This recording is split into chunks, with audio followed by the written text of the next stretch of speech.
Voilà, bonjour.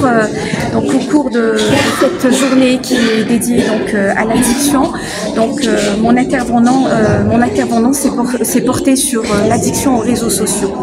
Donc il faut savoir que actuellement l'internet généralement et les réseaux sociaux de manière plus spécifique sont partie prenante dans notre société. Donc l'addiction donc à internet et les réseaux sociaux devient de plus en plus un fléau qui touche aussi bien les adultes et les enfants. Donc mon intervention s'est résumée essentiellement sur d'abord les manifestations cliniques qui pourront nous faire penser à une addiction aux réseaux sociaux, à travers bien sûr les modifications de l'humeur et de l'anxiété qu'on rencontre lorsque le sujet est privé de son portable ou de ses durées de connexion à Internet. Donc lorsque aussi il n'est pas sous le regard plaisant des autres internautes. Aussi, j'ai abordé une petite rubrique intéressante sur les conséquences. Il est important aussi, l'impératif d'agir sur ces conséquences parce que généralement, nous rencontrons ces personnes à ce stade-là. Donc, bien sûr, pour ensuite proposer une petite prise en charge, donc très résumée, de ce que un professionnel pourrait faire pour aider ces personnes qui sont addictes aux réseaux sociaux.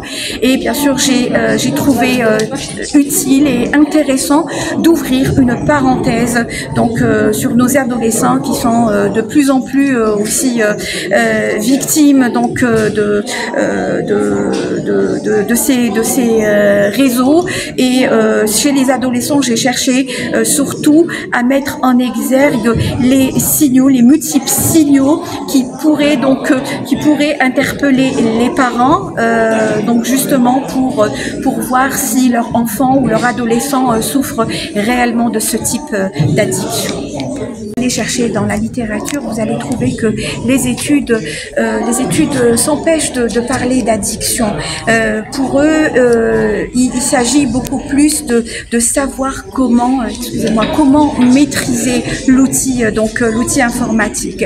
Donc pour vous dire, donc c'est vrai que les cas ne sont pas très nombreux, ils sont isolés, mais on les reçoit au cours de notre pratique courante à travers des mamans qui sont vraiment vigilantes par rapport à leurs enfants et qui voient que réellement les réseaux sociaux commencent à poser problème, surtout par rapport à leurs études, par rapport aux durées interminables à rester devant un écran informatique. Vous le voyez à travers le petit enfant, il est très anxieux dès qu'on lui soustrait le portable.